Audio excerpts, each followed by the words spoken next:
You have entered the outlet. Welcome to the outlet. Where tech and entertainment connect. I want to talk about focus. Where we spotlight blacks in STEM. My Shiro, give me some energy, ma'am. Science, technology, engineering, and mathematics. Our entrepreneurs. You ready? Tech and entertainment news. Doing my own talk show. The entertainment industry. Behind the scenes and all things in between. And it's nothing but the truth. Get ready to be enlightened, get inspired. Now your host, DJ Kei-Touch.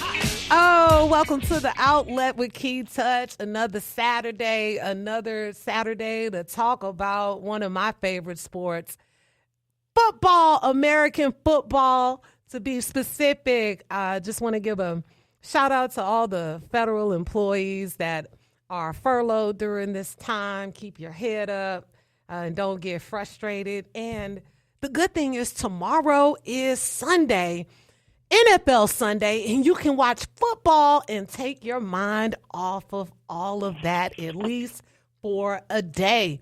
Joining me today, so excited to have back Coach Kenny Gray. Welcome back, Coach. Yo. Thank you. Lovely. Yes. I look forward to this every day. Oh, my goodness. I'm so excited. And then we have Rafael Cooper, former NFL player. Hey, Rafael, welcome to the outlet with Kei-Touch. Oh, thank you. Glad to be on the show. Yes. So, Rafael, we have a former NFL player here, former running back. Tell us a little bit about your career. Oh, well, it was challenging. It was challenging. I played with three teams. I went to University of Louisville. I got a shot at Green Bay my rookie year, 2000. I was there with Brett Favre. My second year of the Tennessee Titans. Then my third year with Detroit Lions. I'm from Detroit. So okay. So that was pretty cool. Playing for the home team, but everybody was begging, asking for tickets and jerseys and stuff. So give me the hookup, homie. We go back. Right. So it was cool though. So, but I did well. I was fortunate to go play. They had a league called NFL Europe that Tennessee Titans had sent me to. It was like a spring league. Mm-hmm. I went over there and I set 8 records. Wow. And they inducted me into the Hall of Fame, NFL Europe Hall of Fame in 2009. Oh, awesome. That is great. Appreciate that. Yes. Got to play overseas. Got to play for your home team. Right. Amsterdam was cool, too. Yeah, it was real nice over there. Yes, I spent a couple of years in Germany, yes. And what's so cool about Europe, you can go everywhere so quickly. Isn't that funny? It's like those countries are the size of states. Right. Jumped on the train because we used to always go to Germany, go hang out in Germany, but it was different over there. It was different. I liked it, but I was ready to get back home, though. Yes, and it's a little too cold for me. I'm from the South. And you also played for the old Houston Oilers. I have to call them that. Yeah. The Tennessee Titans was crazy. I should have sent you. I'll send you a picture or whatever. Every year, the Titans bring all the alumni back. Mm-hmm. So, like, Warren Moon and Mike Rozier, all the guys, Dr. Dooms, all the guys that played for the original Houston Oilers team. So when they bring us back for the alumni game, the team wear the old Oilers uniforms. Mm. Yeah, they do a nice little thing for us every year for the whole weekend. So I take it you had a chance to play with the late, great Steve McNair. Yeah, Steve was a cool dude. Steve was real cool. He was a real good brother. He was just chill, country boy, but he was chill. So that was he was real chill. So me and Eddie George is real cool. That's my guy right there. Really? All right. I love this, man. Eddie, he coaching. He got the head coaching job at Bowling Green right now. Okay. That is so great just to see people continue to advance and doing the great thing they love and working around football. Yes. So, look, we're going to get into it. It's interesting. This season has had a lot of headlines that has nothing to do with football. And we're going to start off talking about former NFL quarterback and Fox Sports analyst Mark Sanchez. And he's facing a felony battery charge after a physical altercation in downtown Indianapolis. This is scary. This is scary and confusing. That's crazy. Like how you want to get charged and you got stabbed. You know that's. Well, that was crazy. It's a lot to it because according to police, Mark Sanchez allegedly accosted a 69-year-old truck driver in an alley, leading the driver to use pepper spray and a knife for self-defense, resulting in him being stabbed multiple times. They have video footage and all of that, but the incident escalated over a dispute about the truck being parked in a loading dock. Oh, wow. So it's a confusing story. I know it took me a while to try to even understand what happened there. Coach, what are your thoughts about whatever happened with Mark Sanchez last week? Well, first off, I think most people have to understand we're all human at the end of the day. I think there's a standard that, like,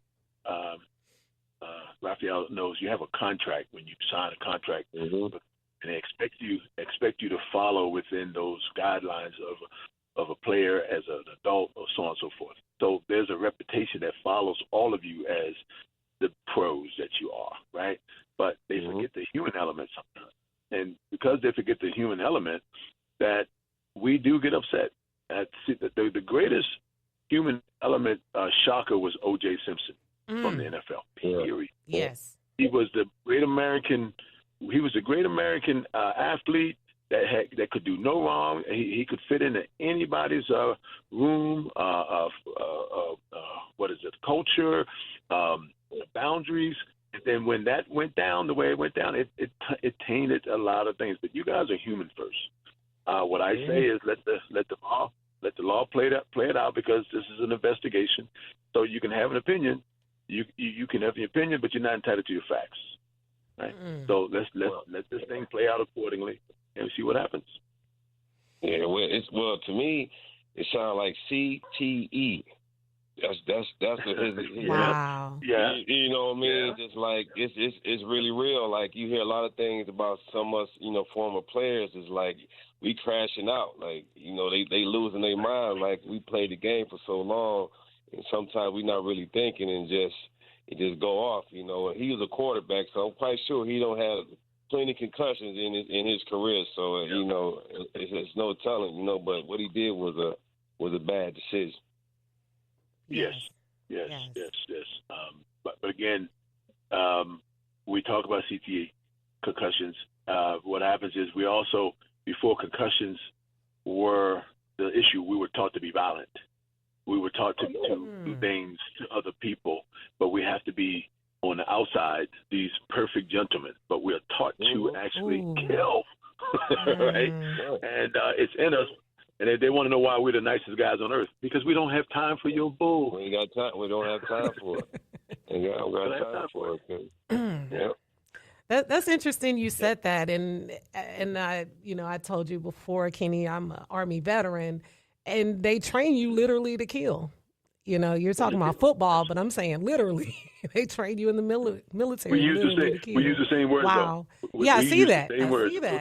Yeah. We use them, but not literally. But we know that anyone in this game legally can die from this game with one hit.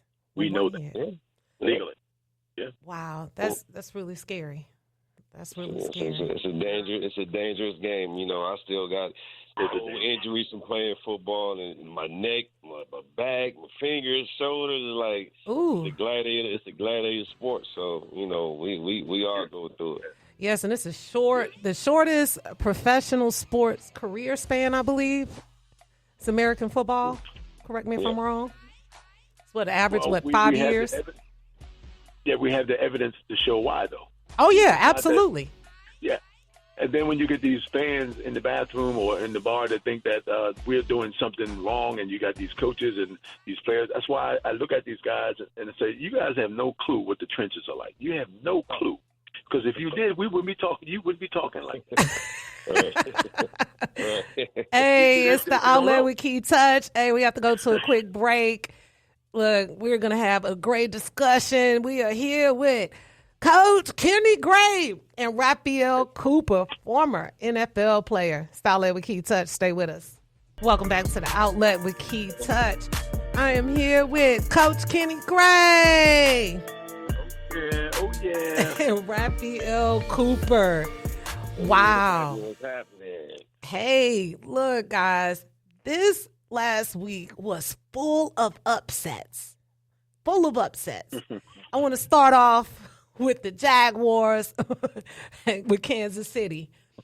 They capped a 4-1 start with a 31-28 victory over Kansas City on Monday Night Football. That was their first Monday night victory since 2011. Wow. What did y'all think of that game? I picked Jacksonville to win that game. I knew Jacksonville was going to win, so I picked them to win it. So I think they got a young team. So their young team, I knew they had a good chance to win the game. You know what was also great about it, in my opinion? It was the quarterback's birthday, Trevor Lawrence. So that was a good birthday present for him. Cut cake with him after the game. Yeah, I mean, you first off, this is the National Football League, and as a coach, we analyze every freaking thing, even when we don't want to. Mm-hmm. This is week 5, okay? Coming up week 6. So the first 4 weeks, you know, there's a lot of garbage. There's a lot of garbage. A lot of guys are not ready. They're not really in shape and settling on their keys, their reads, and communication. But week 6 on in, there are no excuses here. Now you see these teams are starting to, even look at the Giants, they're starting to settle themselves down and starting to play within themselves as a unit, not because it's Kansas City, it's because we have to not beat ourselves to go out and beat someone else. If we can eliminate that, well, we have a better chance of beating anybody. That's how it really goes. That's how it really is. So you can stack weeks. You can have a really bad 4 weeks and then come back and run the table if you're that locked in as a team. It happens a lot of times. And what are your thoughts about them gelling? Okay, I'm sorry. Go ahead. Oh no! What I was going to say, piggyback off on Kenny. He absolutely right. But now some of these guys are getting exposed. These guys have been stealing money last few years. They're getting exposed. Russell Wilson should have been got sat down 3 years ago. So that kid Jackson Dart, who they drafted for the Giants, he's a young kid, athletic kid. Since he's been in there, he's making plays, and now they starting to be a winning team. Their defense is already solid. Now they got a young kid at quarterback. Now they're gonna probably be a tough team to contend for that title in the NFC.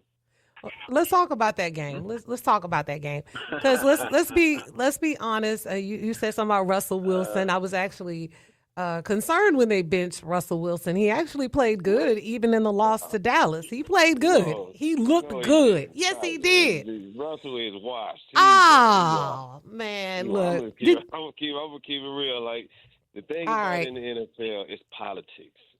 Politics is so political, and they go off what the guy did years ago. Russell Wilson been past his prime.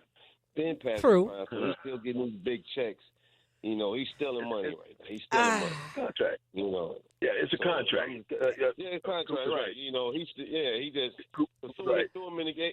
If you watch the game, they threw him in the game for 1 second. He threw the ball in the ground. They like, boo, get him out of there. They couldn't wait to get him out of there. Well, I'm talking again. Mm-hmm. No, go ahead. Well, I was going to say I wanted to say something about the game because they benched him after the loss to Dallas. He played his heart out. They went into overtime. I mean, he did his thing. I mean, it looked like the old Russell Wilson. Now, to be fair to what you said, I had not seen that Russell Wilson that I saw in the first couple of games with the Giants in years since he was with Seattle. So, yes, but to go back to your point, after watching the game with the Giants and the Eagles, I see what they were seeing, right? I mean, you have Jackson Dart. He's young, youthful. You have Cam Scatterboo. I know his name now, the running back. Scatterboo, he's a dog. Oh. He's a dog. And he was running, doing flips, full of excitement. He had that stadium on fire. They were just so excited. Yeah, Three You rushing gotta be- touchdowns. Yeah, but you have to be very, very mindful. When the Giants had a guy by the name of Lawrence Taylor, remember that guy? Oh, yeah. yeah. He didn't follow any rules. He went on it his way, and there was a coach who allowed him to be himself. If these coaches will allow these kids and Coop knows this, in a league that's a copycat league. Okay, everybody doing the same thing. You just want to know who's not making the least of mistakes, right? The least mistakes get you a win. But it's a copycat league. You don't normally see refreshing young players come in and do what you saw, flips and this, and it becomes a tension. Now we're talking about the National Football League, who does not like other people to get that much attention than the Shield. You got to be very careful that the Shield don't get more attention, right? And Coop knows. Right.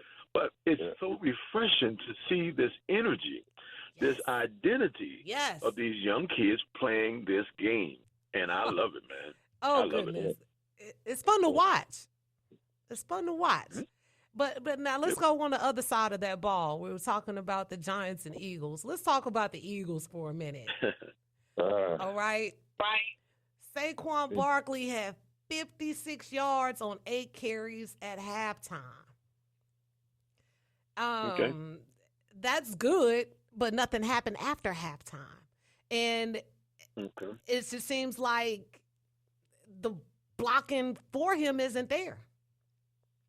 Well, what the thing is, people don't, he had a good season last year, and now everybody is scheming to stop him and force Jalen Hurts to beat him, in the air.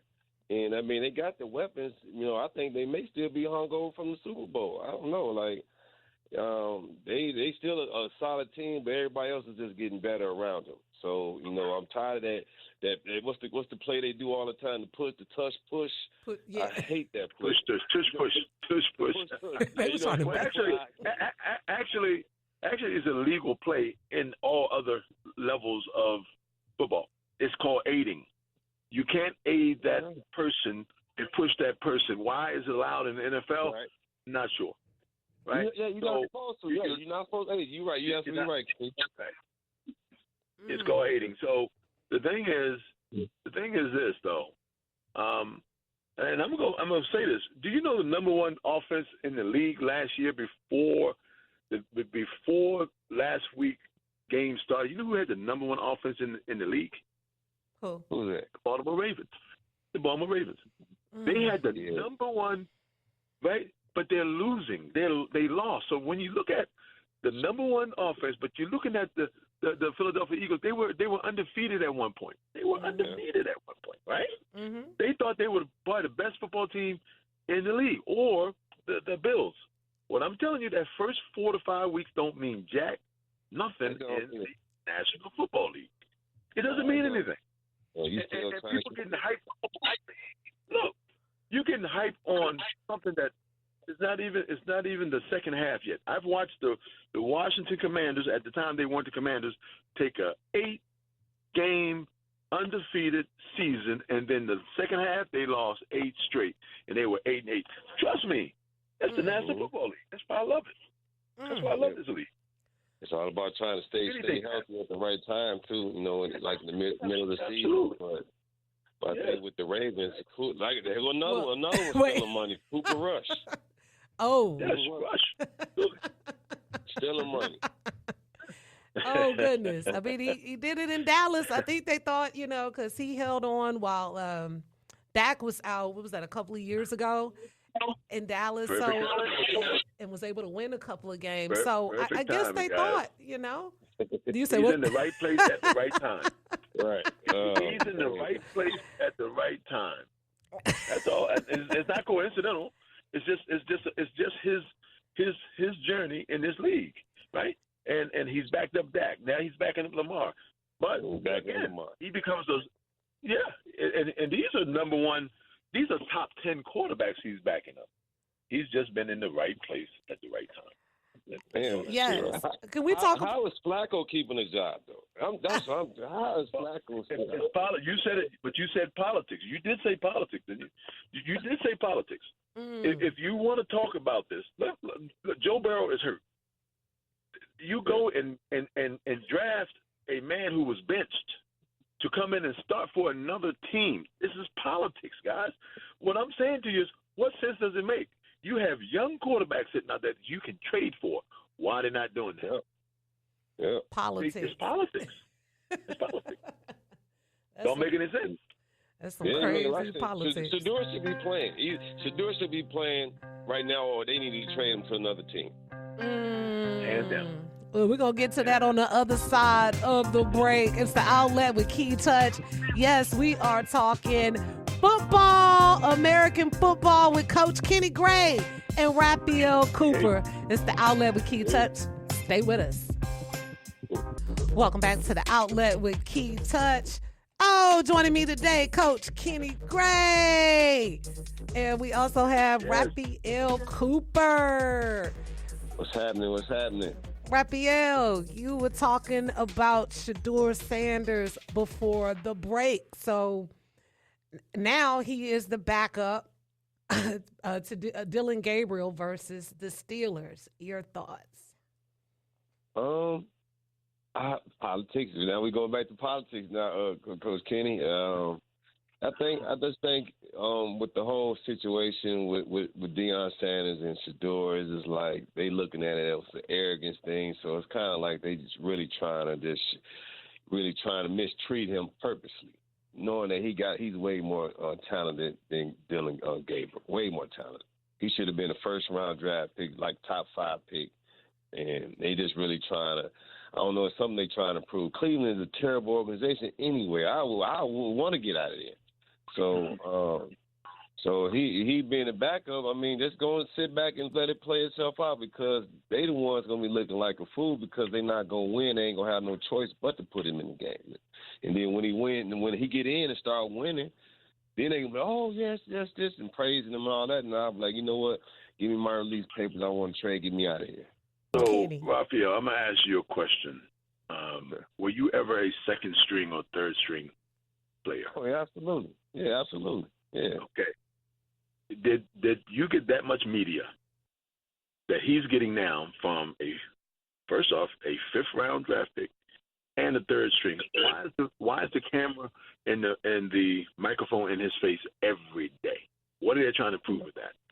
Is that something that's a standard for you as a second and third string player in the National Football League? No, they doing it because he's Deion Sanders' son. That's why. Exactly. So they're making money. So they're using him. They're using him, right? The league is using him as he's using the league. Absolutely. Yeah. It's a give and take here, because there's no other player in the National Football League getting that much press and he's not playing. Not one. Yeah, it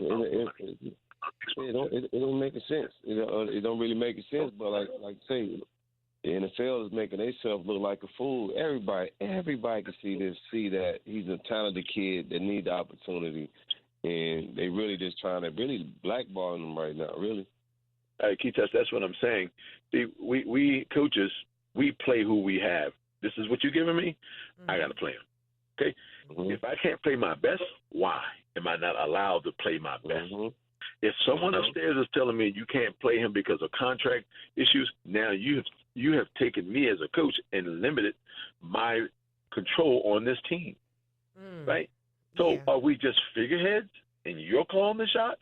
That could very well be in the National Football League, because there's some owners who are saying you're not playing that kid. See, that's not my best personnel. I just have to do what the league or what the organization is telling me to do as the head football coach, but not the man who's making the last decisions. That's where power comes in, when you can make the last decision. Well, I'm just hoping it plays out and he gets a chance to play this season. That would be good to see. I hope so. He will.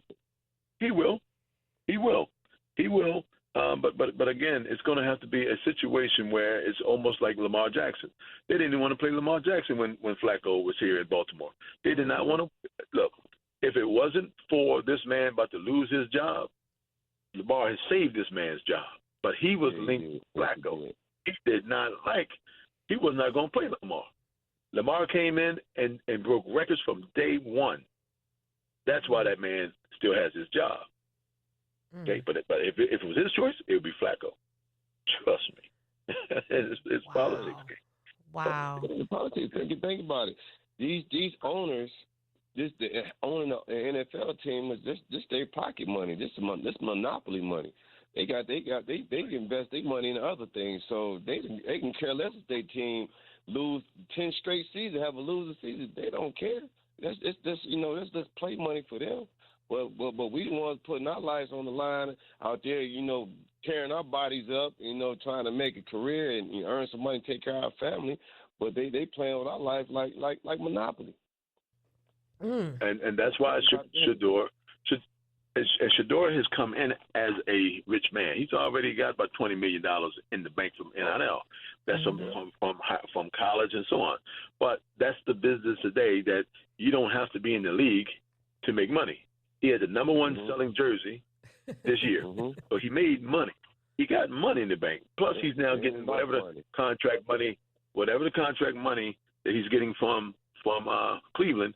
But remember a quarterback named Brunell. I know you know that quarterback. Mark Brunell played for Jacksonville. Jacksonville. When he went to Washington as a backup, he never got in the game, maybe a few times, but he was the richest backup quarterback. Hey. You said stealing money? Hey. Stealing money, right? That's the league. I just think it's a great deal.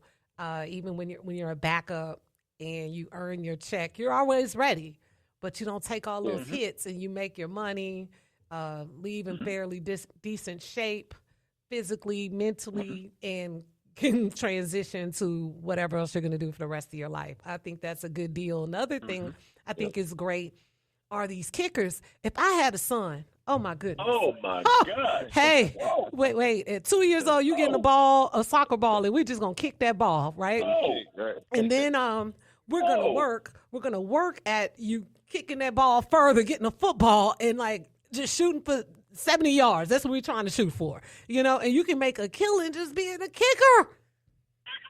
Hey, listen, let me say something. This is the funniest thing.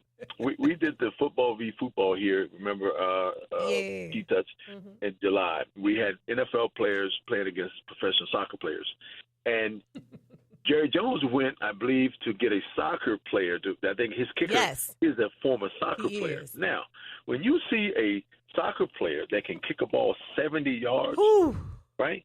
He's now kicking further than Cam Ward. I think Cam Ward is throwing 100 yards from end zone to end zone. That's 100. Mike Vick could do that. When you can get a kicker that can kick 100 yards, it's getting closer. We're at 70 now. We're at 70. All you got to do is move it back one more yard. Then you have to move back one more yard after that. And then you'll be getting from 70 to 71, 72, 75, and so on. It's going to happen one day. I mean, that is the best job I feel in the league. And if anybody touches you, they're in trouble. So that is perfect. That is the perfect job. It's perfect. Keep the game close. You keep it close with these kids, with a kid with a foot like that. All you have to do is keep it close. We got a chance. You're like, hey, just get me to the 45-yard line. I'll take it from there.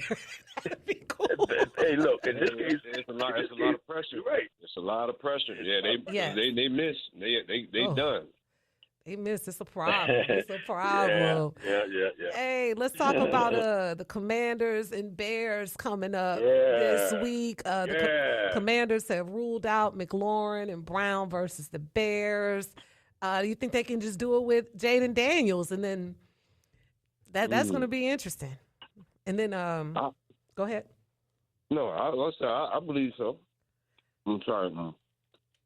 I had some food in my mouth. Sorry. I believe so. Jalen, Jaden is getting back healthy. Chicago, they coming for revenge from last year. They got embarrassed. Oh, yeah. That's Yeah, they did. They got embarrassed. Got waving. He waving at the fans, and he waving at the fans. The Hail Mary. He got beat on the Hail Mary play. So yes. And Caleb is Yes. from this area, so I think it's going to be a good game. I think it's here. Mhm. It's here in D.C. I think it's going to be a good game. What I think is the most fascinating thing I see with the Washington's team is the offensive line is actually giving this young man an opportunity to throw that ball. Yes. Right? And if he's not throwing it, he has the legs to move the ball. Right? When you have a good interior line, you can do almost anything you want. But if there's pressure coming at you and make you get off your mark and you're chased around, it's a long day. It's a long day when you chase. It's a long day. So I think they're going to do well. I think the offensive line is the key to his success because he's not really that good under pressure. What I mean by that is you haven't seen him have to.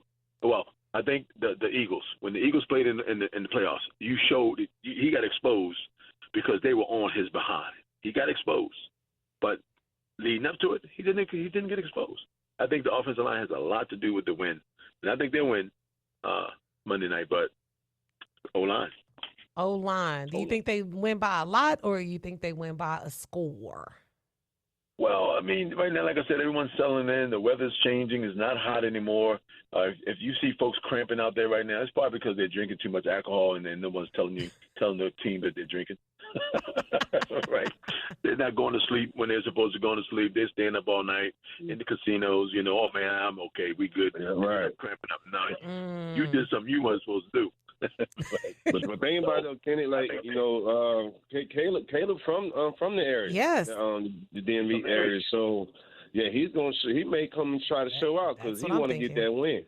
That's what I'm thinking. He's gonna have a lot of family there. So yeah, but again, I think what we've seen in our quarterback play this year and for the last few years, the league has changed that position forever. It's never going backwards. It can't go backwards. So I'm excited for that position itself. Yes, and I'm excited just to watch football tomorrow. It's going to be good football Sunday. Look, on the other side, I want to talk about that Houston-Baltimore game. We talked about some things, and a lot of people got quiet because last week I called it. I said, hey, they might pull this off. But we're going to get into that. On the other side, it's the outlet with Kei-Touch with Kenny Gray. And we also got Rafael Cooper. Stay with us. What up, though? Welcome back to the outlet with Kei-Touch. Yes, I'm here with Coach Kenny Gray and Rafael Cooper. Yeah. Look. What's happening? Hey, guys, we're going to talk about my team. H-Town. So, look. All right, let's talk about that game, Houston, Baltimore. So one thing I don't think everyone realized or thought about, on Christmas 2024, Baltimore came to Houston, right? And then Beyonce actually had the Beyonce Bowl in the middle of it for halftime, and they beat the crap out of Houston on Christmas Day in Houston. So they just decided to return the favor. It came to Baltimore last Sunday and just shut it down. So let's start off with the Lamar factor, right? We know Lamar was not in the game and Cooper Rush was. But you have to be able to score points and you have to be able to run the ball. Yeah. Coaching. I think it was coaching on my side of things. Because that's where you have backups. That's why you got backups for to be able to step in and be able to contribute and make some plays happen. If the starters go down, that's what you practice for. But Lamar go down, it's like, oh, we're gonna lose. Like that's what you got. But they got look who their backup was though, Cooper Rush. So you won't go get too much out of him. But I think the coaching could have schemed better and helped Cooper Rush out. Just throw a couple little short passes, get the ball out of his hands fast, and then just do some play action and some screens and run the ball. And what happened with Derrick Henry? Oh, Houston's defense held him. He could never get his game going.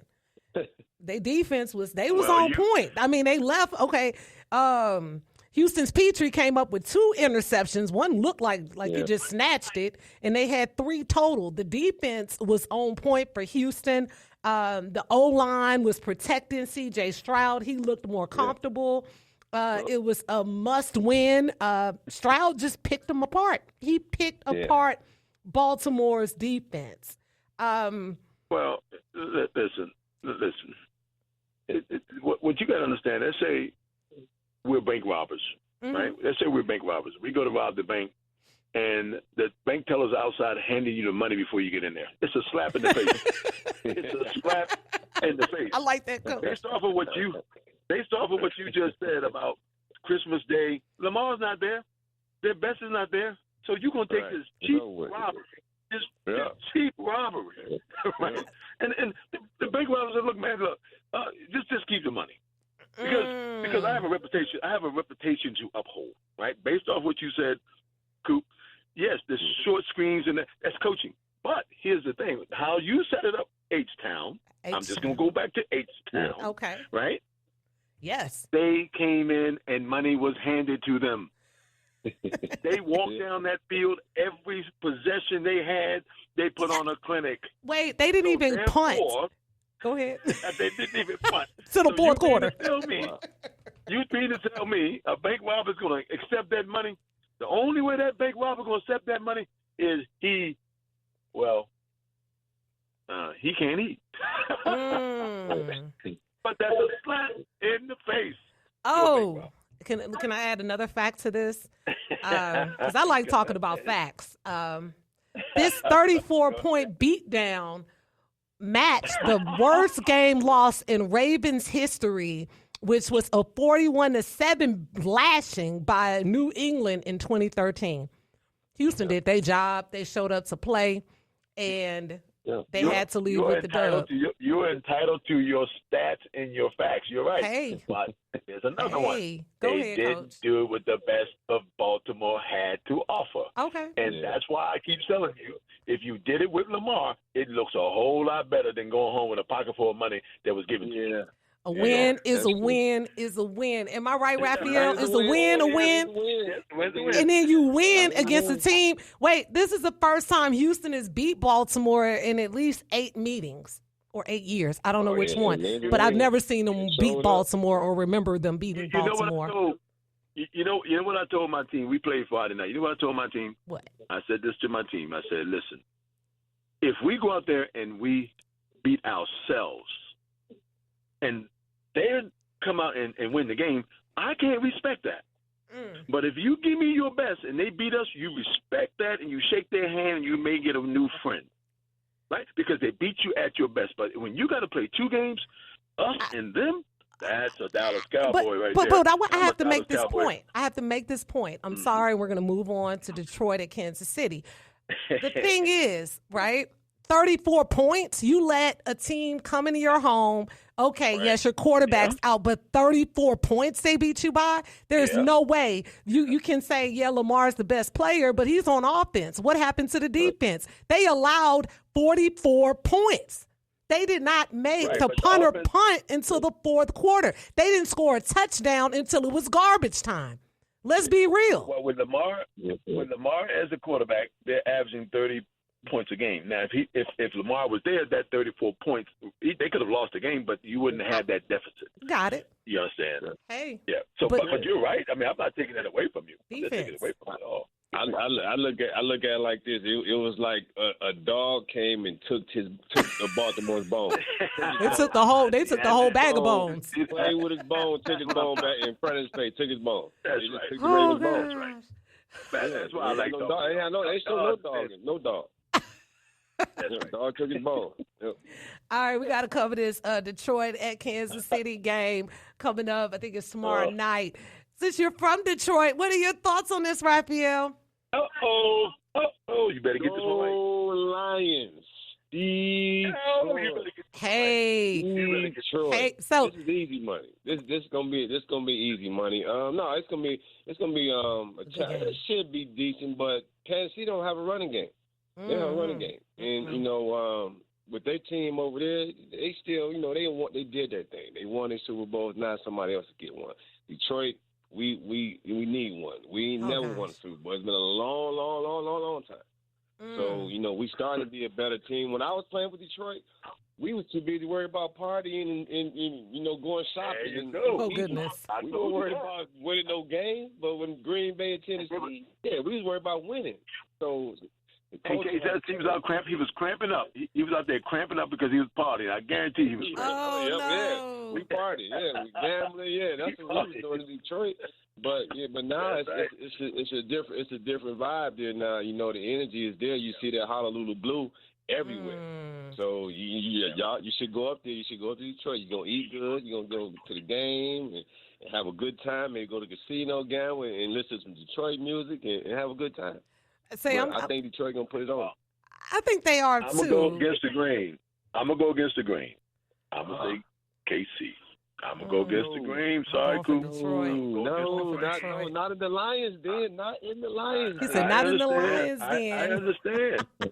I understand, but I'm coming from a more of a coach's analytical place.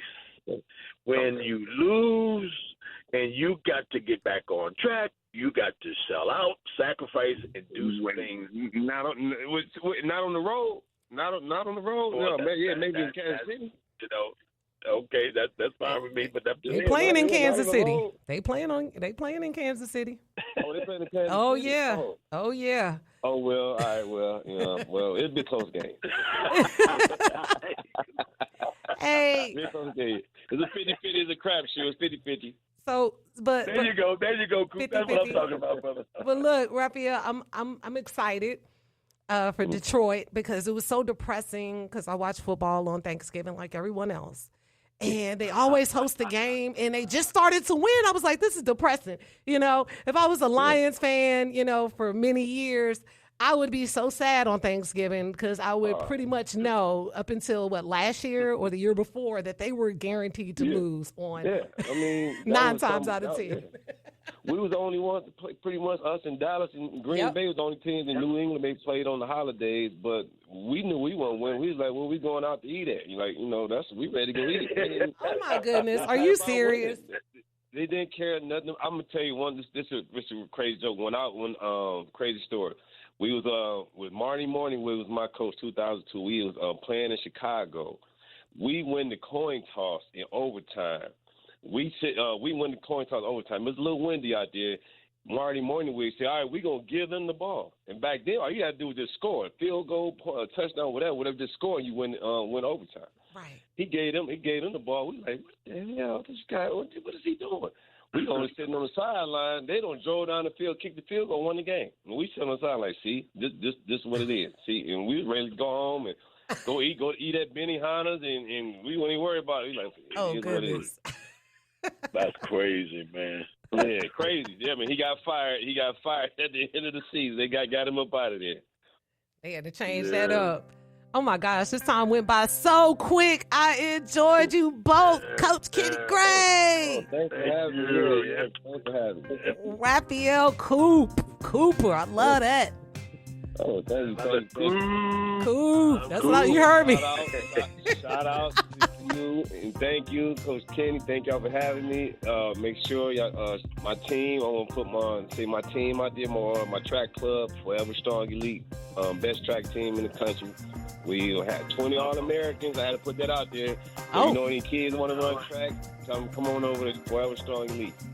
All right, man. I hope to have you back, man. We got to talk. We'll talk, Coop. All right, Coach Kenny.